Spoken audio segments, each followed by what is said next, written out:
That's why I don't think zombies would ever be a real threat. I agree, because... Whoa, I'll get my kukuri. Wait. I think he's saying something. Zombies don't talk. Just wait a sec. What was that? You need a loan? What, are you going to buy a house? What do you need a loan for? I think he wants to buy a home. Don't we know someone who can help him with that? Yeah, we do. Have you heard of Corinne Salas at Next Home Grandview in Glendale, California? Mm-hmm. She can help you get moved into your forever home now. Your eternal resting place, if you will. Or forever home. That works. Don't miss the opportunity of a lifetime like this guy. Call Corinne today at 714-510-6443. You can also find her on Instagram at Next Home by Corinne, or visit her website at corinnesalas.nexthomegrandview.com. That's CORINNESALAS.nexthomegrandview.com. Not food. Hello, survivors, and welcome back to another episode of Will You Survive? The podcast, where we go over some of our favorite zombie movies, in this case, and we determine, will you survive based on the similar situation. Tonight, we are talking about Night of the Living Dead. I told you, we had to go back. This is the OG. I'm Erik, by the way. I'm Alex. You're going to make us do the introductions. I'm excited for this one. Sorry. Okay. Yeah, you were just ready to go right into I it, am. man. I'm jazzed about this one. This is like the OG. So, Night of the Living Dead. We get off to a funny, silly, goofy start, right? Which, let me correct something right off the bat. I misspoke in one of our previous episodes. We were talking about I think it was in the Shaun of the Dead episode that we did, and I was referencing how they did a throwback in Shaun of the Dead. We're coming to get you, Barbara. And I was like, hey, they were quoting from Day of the Dead. When I watched this, I was like, it's Night of the Living Dead. And it was also funny because you mentioned it's hard to keep track with all of the deads. It's very fair. Come on, be original, dude. That's one thing about the zombie genre. Not original with names, man. Not at all. Well, Not until recently. All the old films are all of the dead. What are you really able to say? Warm Bodies, World War Z. I mean, that's just Resident Evil. Those are just to name a few. You don't have to say of the dead in order for it to be a zombie movie. Well, I mean, to be fair, these were all by the same writer, same guy. Which is worse. That is way worse. They were all meant to be in a line. That means the guy is literally just like, fuck it, just change that word. That's what I think it was. Dude, this is literally, oh my God, this was Call of Duty. Yeah. They were the original Call of Duties where they're like, just fucking different war, drop Call a new Duty name 3. on it, same game. Call of Duty 4. Yeah, like, what the heck, man? So in this one, it starts out, Barbara and Johnny, they're visiting their father's grave in a cemetery, and Johnny's mocking her. He's picking on her. Well, yeah, he clearly either didn't have a great relationship with him, or just doesn't see the point anymore. I see that. Yeah. Why are we here? What are we doing? Can I have candy? I a little bit get it to drive out 3 hours. Come on, prayers for Sunday. I should have said prayers for church. It's like, I'm saying, let's go. Can we go? You know, why do we have to be here so late? We wouldn't be here this late if you would have gotten up early, is her argument. I'm not going to lie. That conversation between those two was the best dialogue of the entire movie. Yeah, okay. It's hard. One of the things you got to say, tell the folks what you said about most of this movie, because it's terrible. It's a horrible movie, but that's by today's standards. If you look at it with 1968 glasses on, I understand how this is incredible, and I understand how my grandmother could find this at the time to be the most terrifying movie in cinema, in film, because it was and kind of the only so much one. So that every single zombie movie took something from this. Yeah, it does have a lot of the classic zombie tropes, but that's all I was looking for was the zombie tropes in this movie. And I knew that's all I was going to be looking for, because if I was looking for other things, which I ended up just seeing, it was going to bother me. Just because it is an old film and it's in black and white, which is fine. I don't like black and white film. Whatever. I can get over that. Not a lot of visual effects. I expected that. Honestly, I expected KFC for them to be like, to eat humans. They would just be eating KFC. I expected stuff like that. I wasn't expecting anything. They kind of surprised me a bit with the effects that they had, particularly like with the eating the couple from the car. Yeah. That was pretty gruesome. Yeah. That was pretty impressive. Also, the dead body at the top of the stairs was pretty impressive as well. Yeah. All that said, was acting not invented in 1968? I'm not that old, so I can't tell you. I don't know what it was, but I know that the horror genre, now we're going to go way back even further. We'll say the most popular Dracula with Bela Lugosi. It's bad acting too. So I don't think it's a matter of it being invented, right? In modern day, it has been, shall I say, perfected, where Refined a lot, at very least. refined. The timing is better, interaction is better. They figured out so much, and like I said too, editing has gotten so much further, where you're no longer splicing film on a light board. Well, which is, I noticed. I don't know if it was the YouTube rip that I was watching, because you could totally just find this movie on YouTube. I don't know if it was that, but there was a couple like obvious splice marks. Like there's one point in the film where the screen literally flashes green for a second, and it's clearly like an editing mistake. It was like a cut, but I'm more than willing to forgive that. I don't care. I understand. That's like, I'm not going to listen to an old Beatles record and be like, well, that's a little distorted, right? And that mic the gain wasn't set right. I mean, they were recording on 4 tracks and then putting those onto more 4 tracks to make more tracks. Like it was insane what they were doing. So I'm more than willing to forgive that stuff. We kind of talked about it earlier. I understand that acting had to start somewhere, and it's not like these were the first actors ever. No. But I think horror was also more of like an indie genre at the time.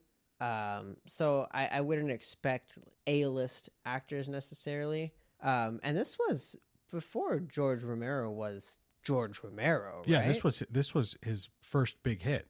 So yeah, I understand a lot of it. There's just, I think Barbara just really annoyed me. Come to think of it, a lot of my complaints are just with Barbara. Well, and I mean, let me see, who was she? Barbara was Judith O'Dea. She had a I hate to say it this way because I keep repeating myself now. She had what I saw as a timing issue.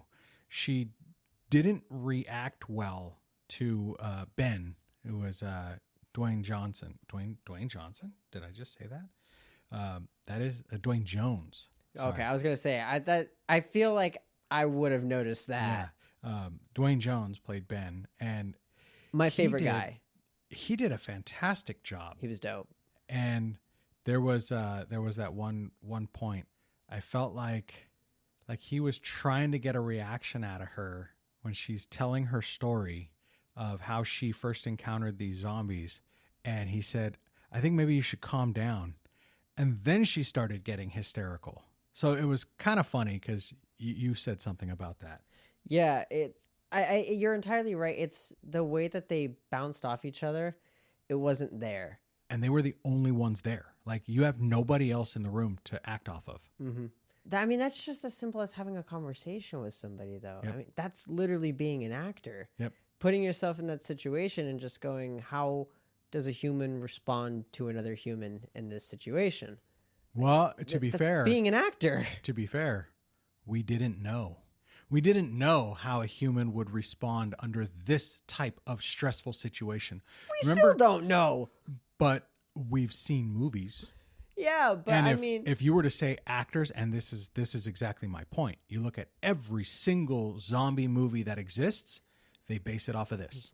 That's Well, they base it off of the tropes and the storyline Yep. and the directing, And not the acting. They've improved upon the acting. Yeah, but it's not like they were. So where I will say is, I don't think they had as many actors and hours of film to study as modern actors have now.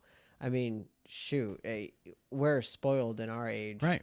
As a What- musician, you know- I can learn all about music theory, stuff that you would have to go to school Right for. online, right? I could just YouTube it. Yep. That's crazy. I won't because I'm lazy, but I could.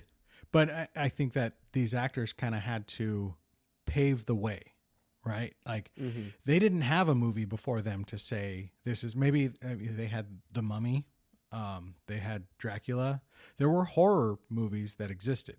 So there were things that they could look at for fear, for trauma, but there was nothing that was the recently deceased are rising up and eating other people. And then, of course, what made it even better is the absolute ignorance. They knew nothing, right? They didn't find the radio for quite a while in the house. So these people, Johnny and Barbara, start out at the cemetery. A guy approaches her. Johnny is mocking her, right? They're coming to get you, Barbara. They're coming to get you.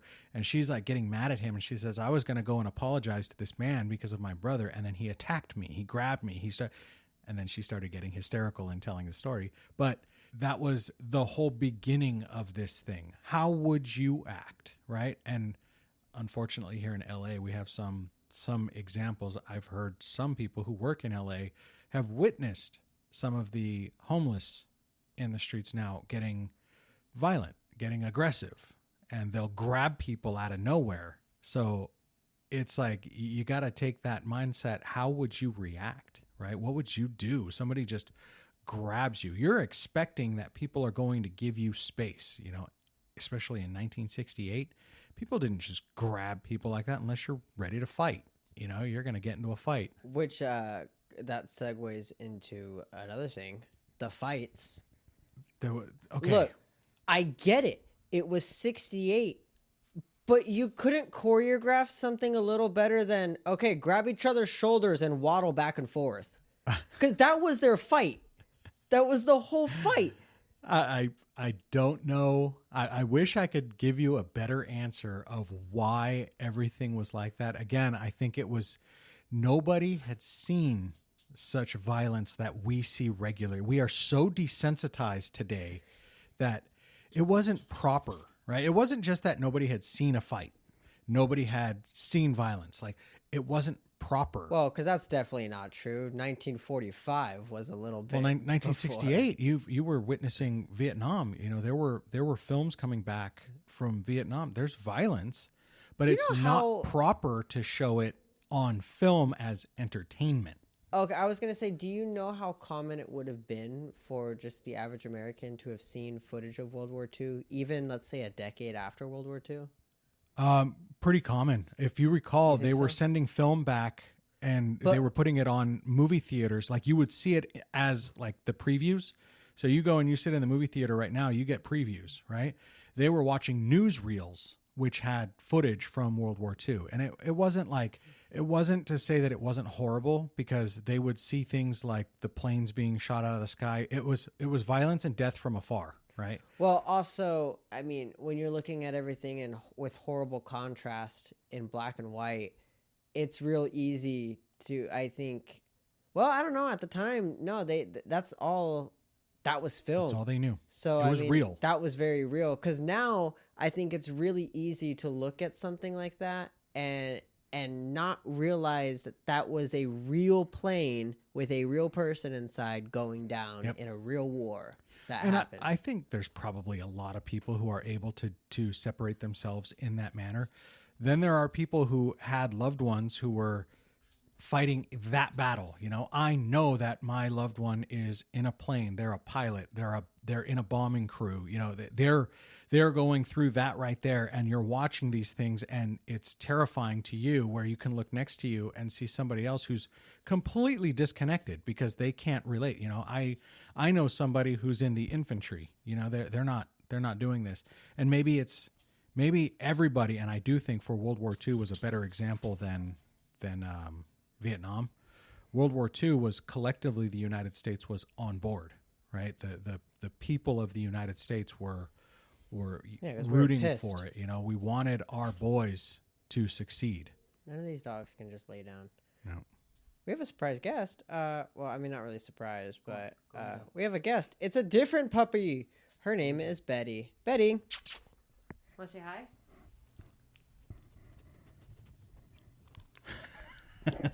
And that was Betty. And she shunned you. Shunt. She gave a lick. So I think the idea that they had, that Barbara had really, but all of these characters that we end up meeting, get to this house. We're out in the open. We're exposed. We don't know what's going on. Get into cover, right? I don't give her any credit for that. That feels like that's real basic. If you don't think you need to get to shelter if something like this breaks out, you're already lost. But okay, what broke out? Well, that's true. She had one guy physically assault her, and she witnessed her brother. Apparently, she didn't believe he was dead. She believed he was just injured, which is an editing mistake. There was a few editing mistakes that caused storyline problems in my mind. She watched her brother get beat down. She watched him his head hit the grave, which I don't know why they couldn't have just made like a padded grave or something, and just like a gravestone, and had the actor just slam my head into this padded grave. It might like give way a little bit and look a little fake, but it's better than the slow-mo like, okay, now lower your head next to the gravestone. Oh, you were knocked out. Oh man. Some of the choreographed stuff, man. It was just I guess it's just easier for me to get by that. I guess I do understand it. It's just in a modern, we're just so desensitized to it. It's so crazy that they were able to get away with that. You're able to see. I mean, look, here's an example that some of our listeners may completely understand. Very few real Star Wars fans. That's right. I'm dividing line right now, and I don't think there's anybody who's going to disagree with me on this. There are very few Star Wars fans who prefer any of the other Star Wars other than 4, 5, and 6, mostly 4 and 5. I've even heard people say that 5, the Empire Strikes Back, is the best. But look at the lightsaber battles. They were goofy. They were cheesy. They were lackluster. Are you sure?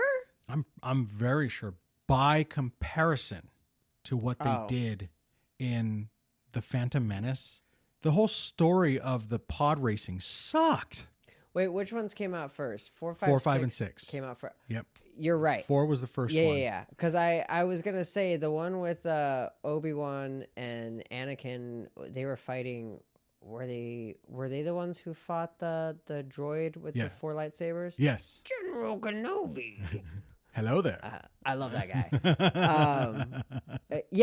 Those were sick ass lightsaber fights. Those were cool. General Grievous. I thought you were saying those ones were bad, and I was like, no way. Because even Yoda fighting was badass. I mean, it was sick. Because Yoda was just flipping around everywhere. The stories didn't have what 4, 5, and 6 had, but 4, 5, and 6 didn't have the capabilities in that day to do what they did later. When Luke, but it was all choreographed. That's the thing. It was all choreography. Choreography just got so much better. Yep. And such a small window of time too, because that's like what, 10 years? No, it was a little longer than that. Star Wars came out in what, 73, 75? We got to look that up. I think it was 75. 77. And then they continued on. They released, I think, all the way up into the 80s. Then it was over a decade. I want to say it was 2000 that they released, or 99 maybe, that they released The Phantom Menace. Are you sure? Are you looking at it right now? Because I thought it was like 92. Oh, it wasn't 92 for sure. Would still be over 10 years, but no, it wasn't 92. Phantom Menace was 99. Oh, damn. No wonder I watched Star Wars with you so much. That was my thing, man. It was like just coming out. Yeah, it was all brand new. Like the 1, 2, and 3. It had a novelty to me because it was the prequels. You know, there was some story there. The Phantom Menace, I really enjoyed some of the silly things.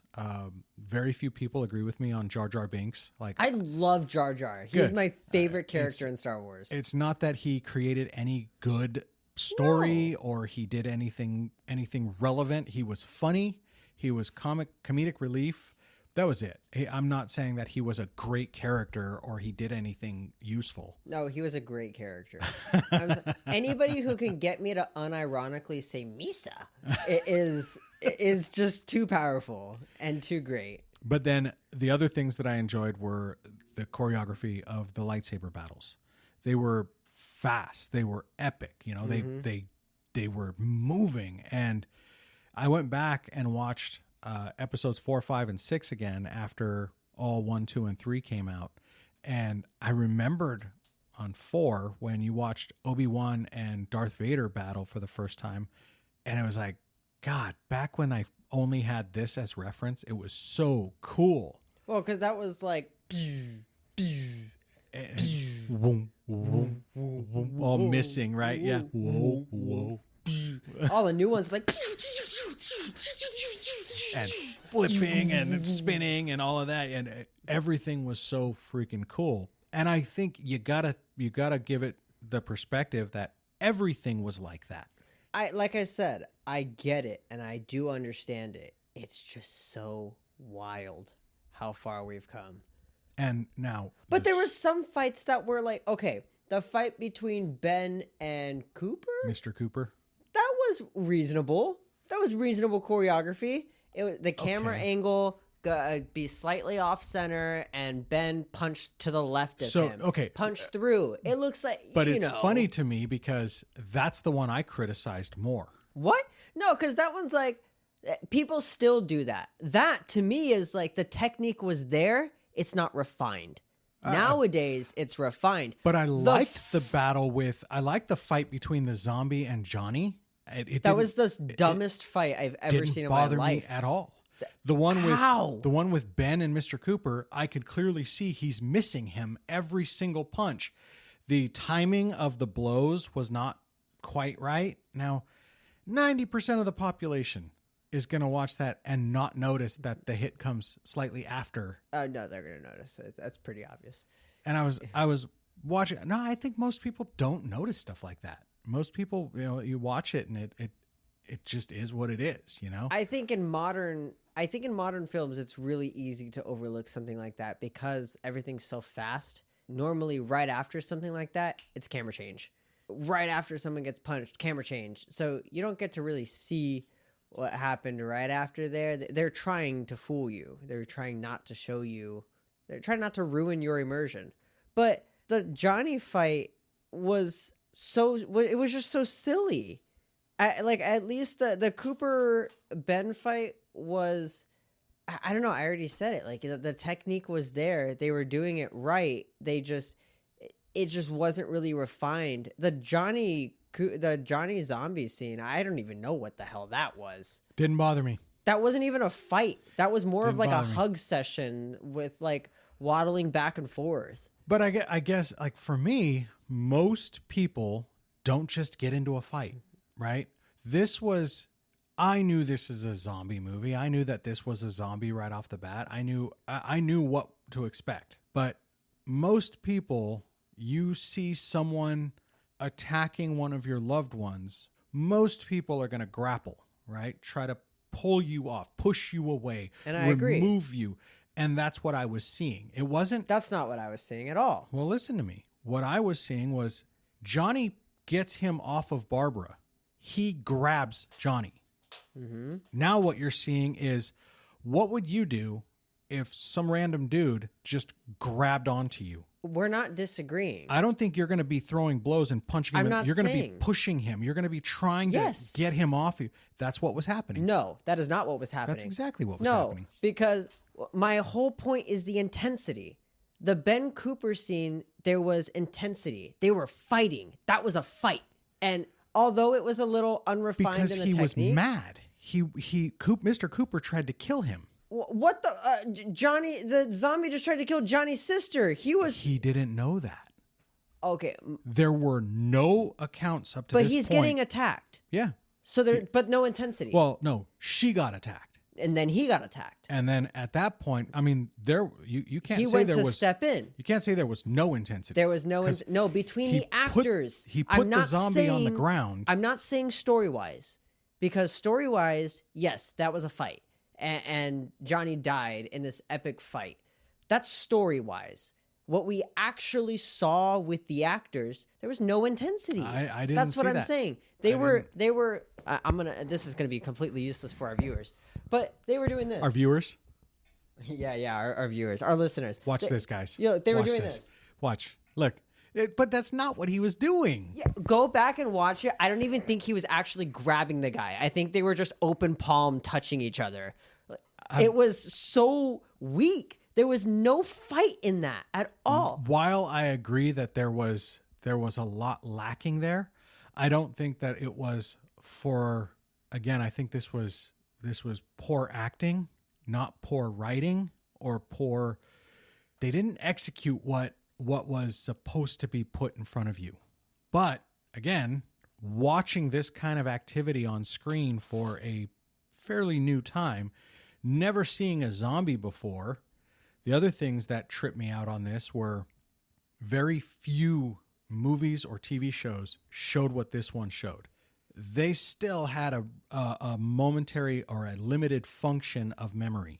Limited, kinda, but I was going to say these are some of the more intelligent zombies we've dealt with. They were. One of them grabbed a brick and broke the window.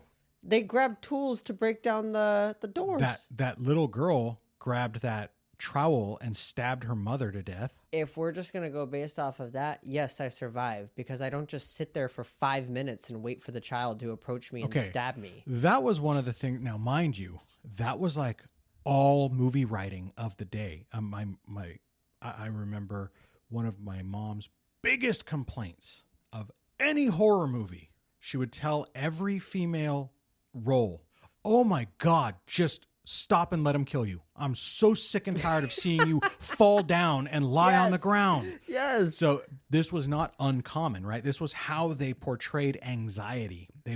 You would run and you would trip and fall. I want to give you something that you will relate to. The house. It's dark. Turn off the light and run up the stairs. Isn't something going to grab your ankle? Okay. You just know it's going to grab your ankle. I'm the wrong person. No, I'm the wrong person for that. I don't get that at all. Really? I don't get that at all. You've never had anything like that? No, anywhere? When I was younger, yes. Very rarely do I ever let myself actually get freaked out nowadays. Okay, let me take you, I got to put you in a position. Well, I got to put you in a position with Freddy Krueger. Okay? No, when I was 10, yes. Yes, that's what I'm talking about. But all I need is for you to understand a frame of reference. Well, I get that. Yeah, I know the feeling. But no. You know the feeling of going up to the top of the stairs and not knowing which way to go, right? No, I know the feeling of Freddy turning Krueger's- off the lights and running up the stairs. No. Hold on. Give me a second. I want to paint a picture. It's not just that. I want to take it one step further of you going up to the top of the stairs, and I don't know which way to look because whichever way I look, Freddy Krueger's going to be the other way, right? Yes. So imagine, if you will, you tear off. I'm running. Fuck it. I don't know. I know he's there. I'm running, and you trip and fall. Yeah. You trip and fall, and now get up and run. Like sometimes in my youth, I used to be so agile and so fit, and I used to be able to do that. But there were times now, more funny, bigger brothers, older brothers who were bullies. I would trip and fall trying to run away from them, and they're coming at me, and I couldn't fucking get up. I used to be able to do back rolls and like do those I forget what they call them, where you jump up off of the ground. You're on your back and you like the karate thing, like that. Because I was an athlete. I knocked the wind out of myself so Landing many back on your times back. trying to do that. I've recently knocked the wind out of myself trying to do that. So I will get it one day. Well, I will not even dare try that anymore. But I used to be break your wrist. Look, I used to sit on the telephone back in the day, right? We actually had telephones. We had one phone for 3 brothers, and the phone cord was long enough that we could take the phone into our bedroom, all of us, right? So I would have the phone in my room, so of course they could see who has the phone, right? Just follow the cord. And they would come in my room. This is how fit I used to be. I used to be able to talk on the phone, and they would stand on my stomach, and they would bounce up and down, and I could talk. I could tighten my abs, and I could talk. You know who could do something?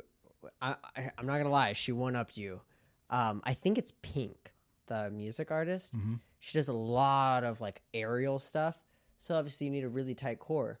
So she had somebody stand on her stomach, and she just started singing, like that's good. Real singing, vibrato, everything, like hitting good. crazy notes. Yeah, I couldn't do that, but I could talk. That was wild. I could talk. I would just sit on the phone and I would talk.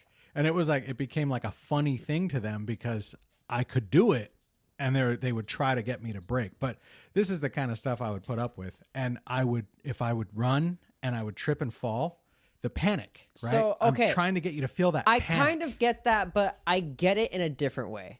I don't really trip that often, especially when I'm running. I don't either. Even upstairs, I want to do a time thing. I want to test us from the bottom of the stairs. Oh, that'll be cool. All the way up to the 3rd floor. Yeah, that'll be cool. How fast? Okay. Because I think I can sub 10, sub 8 seconds maybe.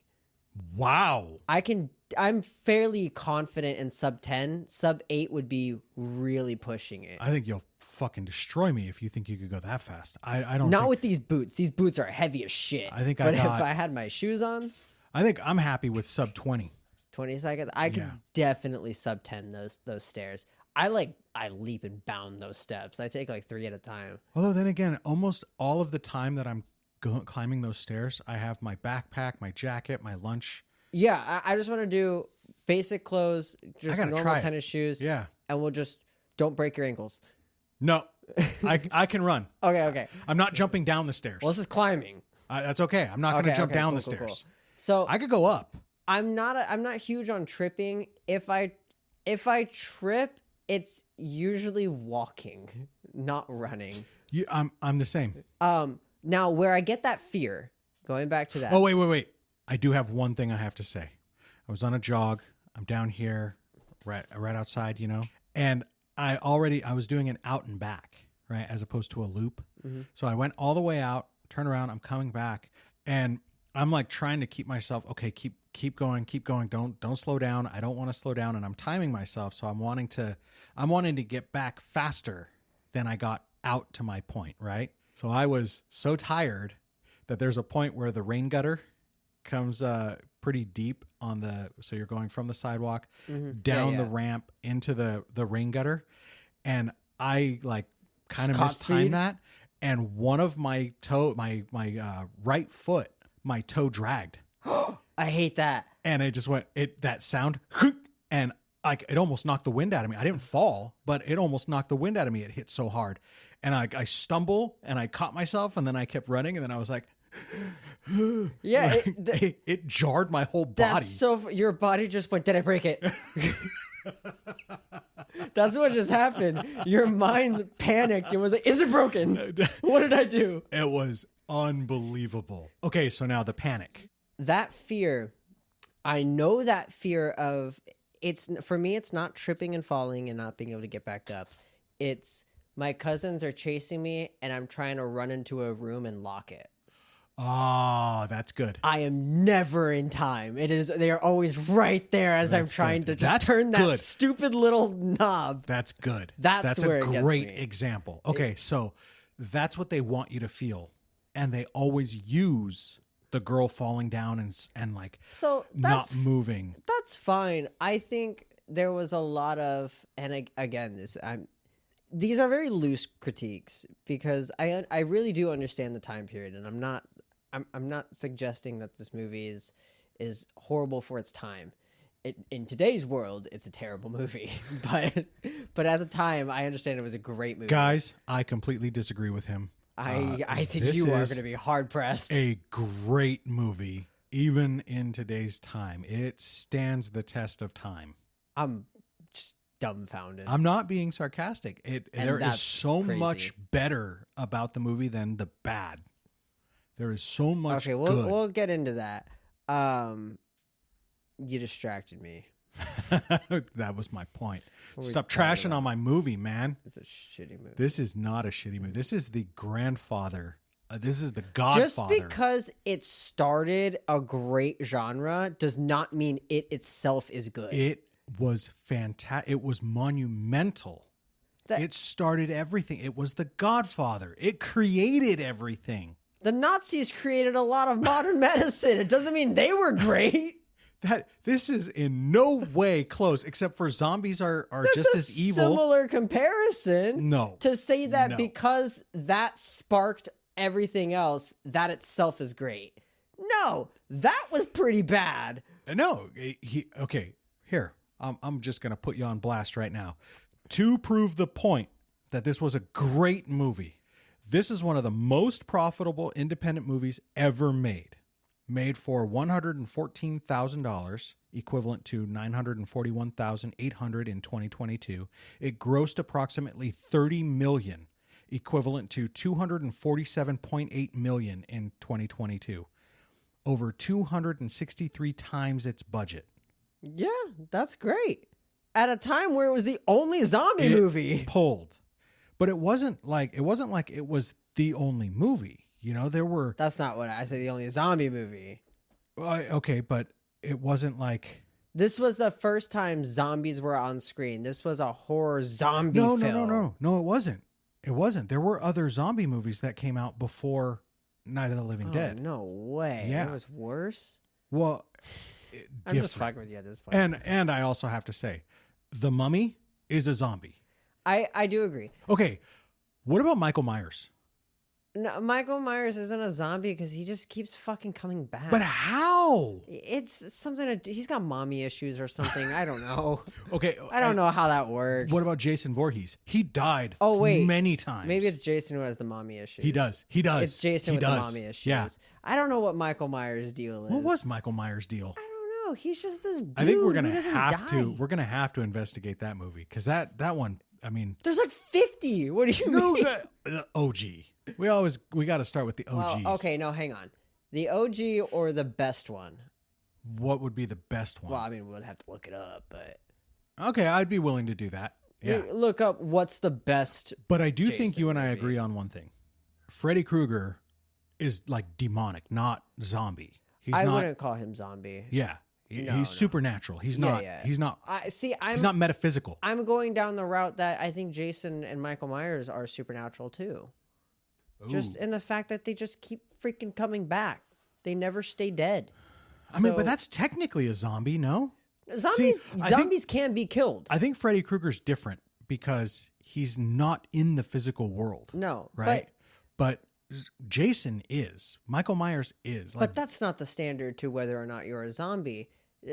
To me, it's weird that they just keep coming back. They never stayed. You can kill a zombie. A zombie can be killed. I wonder, can a zombie in Haitian lore, in Haitian folklore, can a corpse be reanimated by a witch doctor, be killed or put down, and then be reanimated again? I don't think so. No, that's OP. God nerfed that in the last patch. He nerfed the witch doctor class. Knock it off. They're here. Who? The zombies. I thought the gate would stop them. They knocked it down instantly. How much time do we have? They're already here. We should have bought that beautiful Los Angeles dream house in that safe neighborhood that Corinne showed us. I know, it was so much more defensible, and Corinne would have had us moved in before the apocalypse. Do you think it's too late to call her now? I'll try. No! Ah! We should have called Corinne sooner! Don't wait until it's too late. Call Corinne Salas today at 714-510-6443 and buy your Los Angeles dream house now. That's 714-510-6443. You can also find her on Instagram at Next Home by Corinne or visit her website at corinnesalas.nexthomegrandview.com. That's CORINNESALAS.nexthomegrandview.com.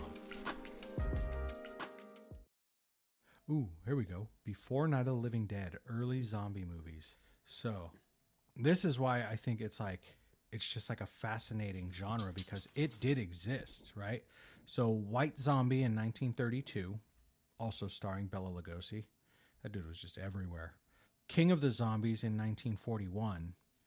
Voodoo Island. See, this is where like that's more of the traditional zombie, like the Haitian lore zombie. The Four Skulls of Jonathan Drake, The Curse of the Doll People, and I don't know any of these things. Well, this one I've heard about. Vincent Price is The Last Man on Earth. So those are some that are listed as prior to 1968, prior to Night of the Living Dead. But Night of the Living Dead was the one that really changed and created, if you will, the subgenre in the horror community. I get that, and I do respect it for that. I genuinely did enjoy the movie. I didn't dislike it. I'm mostly fucking with you. It's not really my deal, just because, I'm a little zoomer, so it's so hard to get behind. A zoomer? Did you just create something? No, that's definitely a thing. Is it? That's super a thing. So is that do boomers call Gen Zers Zoomers? I think that's a pretty common thing to call Gen Z Zoomers. Oh, I've never heard that until right this minute. I mean, most of us have ADHD, so I've heard of Zoomers with the Zoomies. I've heard of millennials, zillennials, and Gen Z. I'm definitely a zillennial, and Corinne fights me on that, and I will fight her back. There is a gap between millennial and Gen Z. I don't know enough about that. My generation did not eat Tide Pods. Gen Z ate Tide Pods because they stupid. Yeah, my generation was stupid in a different way. We were the feral kids. We were the ones who were kicked out, stay out, but come back when the streetlights come on. You got to be back in the house before the last streetlight comes on. You find your friends with the bikes in front of the house. We would go bike riding and out in the area. That used to be far more suburban than it is now. We used to go over the hill to the south and enter Orange County. And Orange County was called Orange County for a reason. There were orange groves everywhere. And we used to be able to go, and they had this guy. It was really cool. He had orange trees outside of his fence line. And he never cared when we picked the oranges on the trees outside of his fence line. He just didn't want us climbing the fence. Stay out of the fence. And we would pick those. You could stand the bike up and climb the tree and grab oranges up, man. They were big trees. They were big oranges. On the topic of food, Ben was kind of smart right in the beginning. That was one of the first things he mentioned. Food. Now, what I will point out is that he mentioned at one point, we have a gun, we have ammo, we have food, and we have safety or something. He was like, what else do we need? I'm like, water. Where's water? That's what that's exactly what I thought. I'm glad we were on the same page. I'm like, no one is talking about water at all, which is a little more important than food. And I wrote it down, and I wish I had it because you would have laughed, because I wrote down, where are the rule of threes? Yeah, like water has to be before food. Water is your first priority. And look, you already got food. You were lucky enough to board up in a house. Oxygen, you're good. You're in open air. You're breathing. There's no fire. You're good. Just get to this now. Fire. Shelter. Fire. Well, this goes back to our Dawn of the Dead argument. All the way back to our Dawn of the Dead argument, where you were pissed off about the zombies stopping at the fire. No, I don't even care about that, because these zombies were very different. These zombies are way different than the Dawn of the Dead zombies. I'm willing to... This was a space virus. Dawn of the Dead 2004, by the way. Yeah, this was a space virus, by the way. Venus. So I'm willing to accept a lot of crazy shit. Which I'm wondering if this was a mistake, because they said it was a satellite. Now, I can go a certain route. I go the conspiracy theory route, right? They said the satellite went to Venus, orbited, and then came back. They saw that it was carrying large quantities of trace radiation, and they destroyed it. So how did it get here? So my thought was, did it Did they not destroy it? Did they lie and it came back and it... Oh, man. Yeah. I am one of those people where they were like, the virus came from space. And my mind went, good enough for me. And that's all I needed to know. I didn't even know it was Venus. I tuned that part out. I wanted so many more answers to that. On the topic of fire, what the actual hell was Ben doing with that first zombie that he dragged outside, lit on fire on the porch? Well, I mean, it was a little bit of an editing thing because he didn't want to drag the actor off the porch. So the last you saw of the body, it was on the porch, and then it cuts away and it cuts back and it's on the ground off the porch. Yeah. Whatever. I don't care. But then he lights the body on fire a foot away from the house. Yeah. This all wooden house. And the house didn't burn down. They throw Molotov cocktails all around a car that they're trying to get to. And around this wooden house, nothing. He lights a chair on fire on the front porch, kicks it down the wooden stairs. Nothing? Fire physics don't exist in George Romero's world. I can't really. I can't. There's no defending that. The fire stuff was funny. It just is.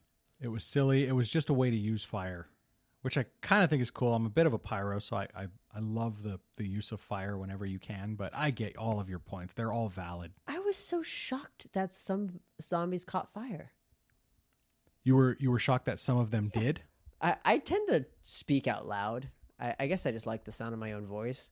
It's more... let me explain a little bit of ADHD really quick. Do you don't have ADHD, do you? I don't think so. Everything I hear about the descriptions does not sound like me. Okay. So one thing I do that people with ADHD say they go through. I am very busy at work. I have, usually, being as close to honest as I can, I usually have around 10 to 15 tasks I'm working on at a time. And no, see, that's a nightmare for me. If I don't wrangle my brain, I will go start this one. Yeah. And then, oh shit, no, I got to do this real quick. And then, okay, I got to do this real quick. But that's also the nature of my job. Because it's a supervisory type thing, I'm pulled away for all different reasons, phone calls all the time. Putting fires out always everywhere. Dealing with stuff. And then I have to come back. And sometimes it's like, I'll start one thing, then I'll come back and be like, oh, okay, I have to do this. And I just completely fucking ditch what I was working on. And then I regret it later because I'm like, oh my God, I could have finished that. Yeah, that's why I ask for grace from you guys when you guys come out into the kitchen the next morning and food has been left out. I said to myself, put it away. And then other things caught my attention. And then that thought never came back to me until you guys mentioned it the next morning. So imagine this. This is not at all how a brain works. This is how my brain works. It's very different than science. Imagine there's a center point right in the center of my brain. And that controls what I'm actively thinking about. Most people, this is the way I imagine neurodivergent people think. Something will spark a thought, like talking about Night of the Living Dead. You mentioned fire, and like, oh yeah, fire, acting, movies, fire. Oh, there's this one scene in this one movie, and you go down that train of thought, and then you complete that train of thought. My brain is more like, oh man, how am I not? I'm not describing this at all. You know, I thought about this beforehand to bring it up on the podcast. That's the worst part. What a good description, actually. Yeah, this is actively so you've just ADHD lost happening. all of your thought. Yeah. So basically, I imagine that there's a center point in my brain, right? And a normal person, 5 thought processes will show up, and they'll go that one, pick that one, and run with that train of thought. Mine is like 1,000 different ideas, all just being launched at that center point. And so it's just like boom, boom, boom, boom, boom, boom, boom, boom, boom, boom, boom, boom, boom, all the time. So having a train of thought is so not a thing for me. It Wow. is so hard. I can't like grab a thought and just run with it. It's like your work, but all the time in my brain. Yeah, see, I'm not like that outside of there. I don't, without the tasks like that, like I'm not like that at home. That's just how my brain functions. I Isn't think that of whack? one thing and I do it. For instance, I enjoy cooking. I'll be cooking my Christmas dinner. I got the turkey going. I got the stuffing going. Everything is timed out and mapped in my head where I have to start the turkey at this time so it ends at this time. I have to start the stuffing at this time so it ends at this time. And I time them all so that they all come out when the turkey's done resting, right? So you pull the turkey out, you let it rest for 30 minutes. Everything needs to be coming out of the oven so that they can all be being plated all at the same time. And that means that I have very clear, very precise, okay, this one has to finish at this time. This one has to finish at this time. This one has to finish at this time. I have to put this in at this time because I have to take the foil off of it at this time. So everything is very clearly defined. I mean, all the way back to the preparation, right? Mm-hmm. I brine my turkey at night. Now I'm going to cut my celery and my onions and all of the veggies for my stuffing. I'm going to prepare all of these things, get them all ready to go so that tomorrow all I'm going to do is put them in the dishes and put them in the oven and they're ready to go. This would be a fucking nightmare for you. Yeah, I literally had to stop listening about halfway through because I was like, this is stressing me out. Are you serious? Thinking about all that, let me tell you the two things. I think it's two things. I'm guessing that it'll be two things. I might add more when more thoughts get thrown at that center point. The first thing, if I missed a step, you're going to distract me. If I missed a step in that whole process you said, I'd have a fucking meltdown.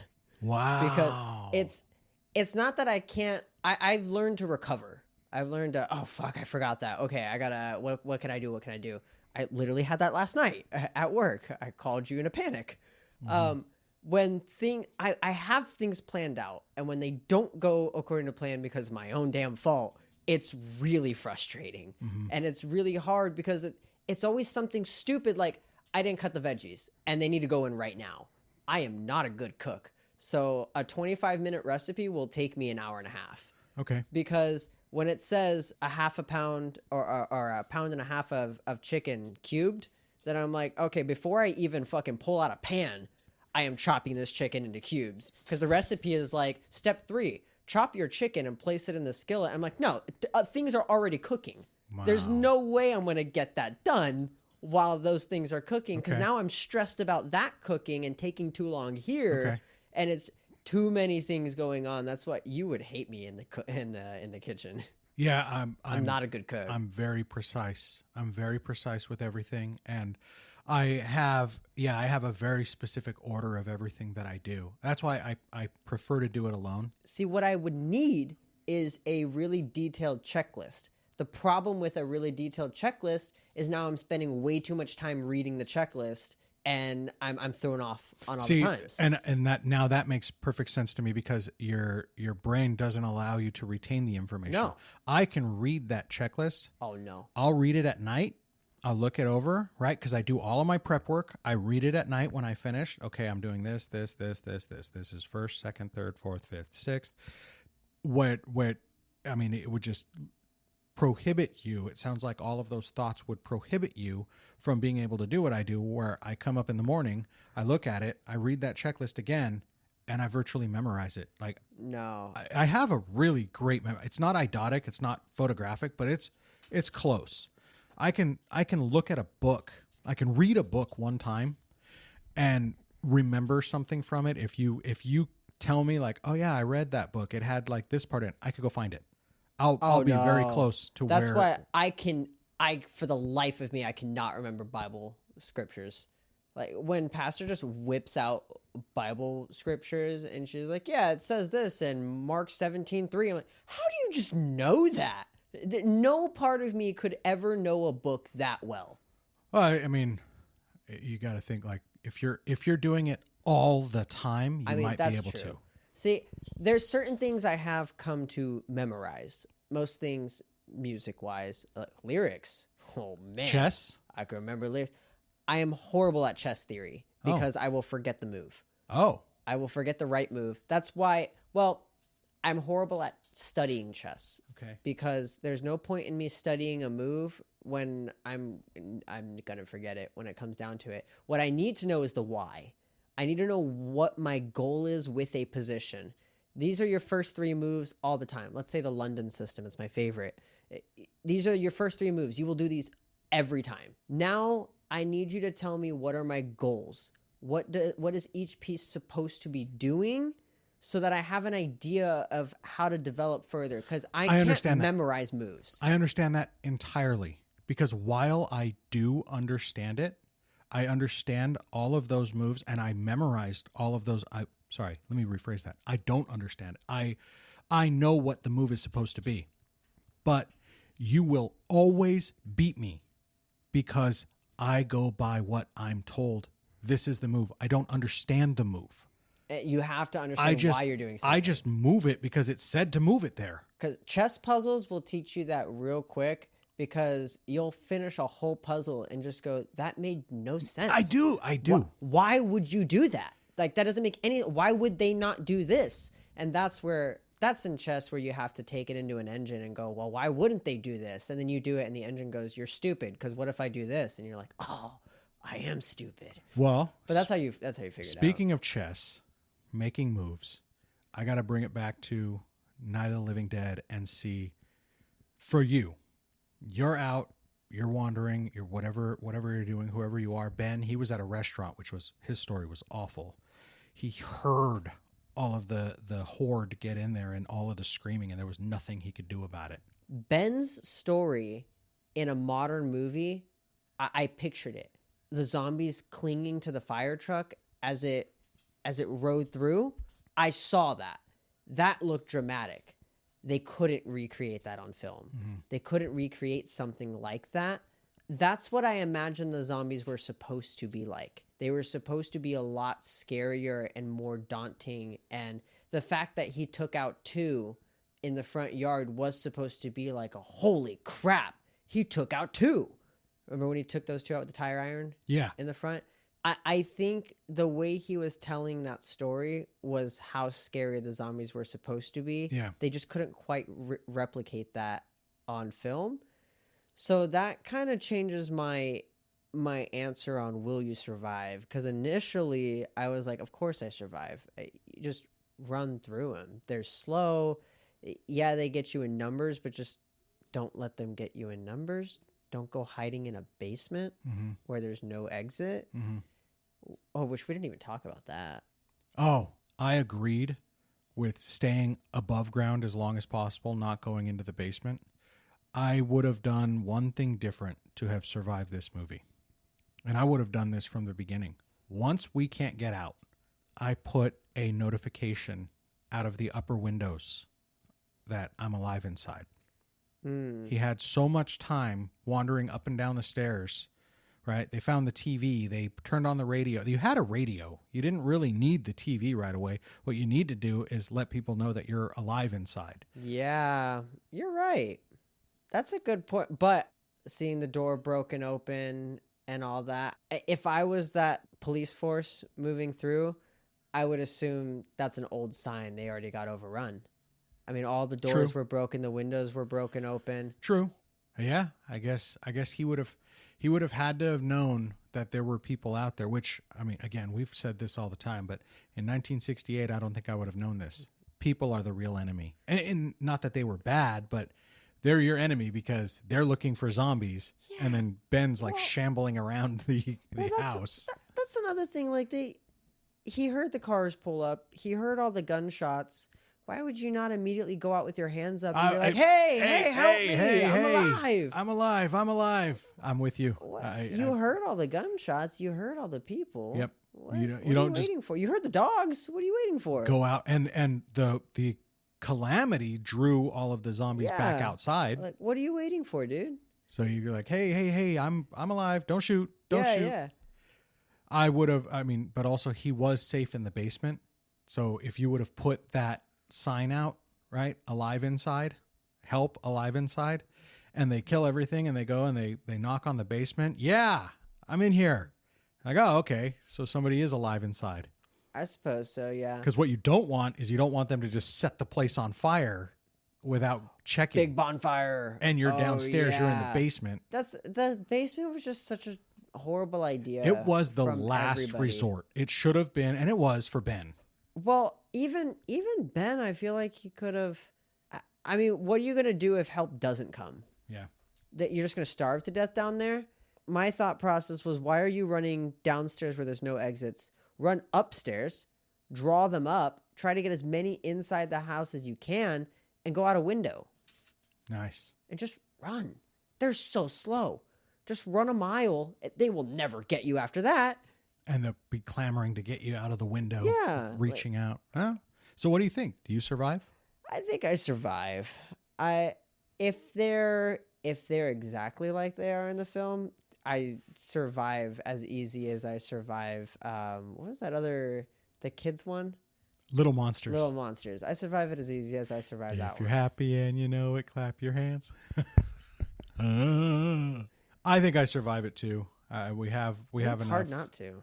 I think so. I think we have some harder ones to go through. Unless you're a Barbara. But I like most of what Ben did. I like what Ben did. I like his choices. I like the door. Barricading the door with the door. Yep. That was a good idea. Yep. I will say, this was clearly for the point of the movie. That was the weakest freaking barricades ever. Just yanking them off with their bare hands like Yep. it was nothing. He didn't even use the hammer. It was just for show Right. to pull all those boards off. Right. That was, the nails weren't long enough, something stupid like that. Yeah, you're right. It was for show, and it was meant to be quick. They had to give you the appearance, right? Because if you had to sit through and watch them put the hammer in each one, pry off each board, I don't know. I might have gotten annoyed with them at that, but all right. Well, I think this was an exciting episode. I had a good time watching this movie again. It reminded me of the old days. Socials? Yeah, guys, go follow us at all of our socials. Check us out on Instagram, Facebook, TikTok, Pinterest, at Will You Survive the Podcast, at X or Twitter, formerly Twitter. We're at Alex and Erik, WYS. And you can always email us at alexanderik@willyousurvivethepodcast.com. Oh, wait. Is that email worth reading right now? Oh, heck yeah. Yeah, we got ourselves a very nice email from... We have got a letter. We have got a letter. We have got a letter. I wonder who it's from. What is that? Blue's Clues? That's Blue's Clues. It is Blue's Yeah. Clues. Yeah, we got a very nice letter, email. God, Boomer. letter. That was a very boomer thing to say, wasn't it? Mobster Straubs. Hey guys, I was just thinking about films I've seen and thought to myself, would I survive this? And one of these was the Saw films. I know you like zombie films, but I was curious if you had any interest in this genre. It definitely would be fun to listen to. Additionally, thank you guys for making the podcast. I love listening to them, and I thank you guys for doing an amazing job. From Alex. Thank you, Alex. We appreciate that. Thank you, Alex. And to answer your question, yes, because I haven't committed some horrible atrocity that would lead this Jigsaw to kidnap me and put me in some contraptions. Isn't that his whole thing? I think that is the whole thing. Yeah. You know what? What's cool about that idea is I am so utterly ignorant about that whole series. Alex, Mobs Straub, let us know which Saw you prefer. Yeah. So we have a just direction. anybody. Anybody, yeah. Whatever your favorite Saw movies are, shoot them our way. Tell us the ones to avoid. Oh yeah, if you have any for us to avoid, tell us that. If there's just a really bad one in the series, Mm-hmm. I mean, you could fuck with us and say it's really good, and then we'll just think you're stupid. But I mean, that's up to you. So, all right. Well, we thank you guys for joining us again. We look forward to another episode, and we will talk to you guys later. yeah, get out of here.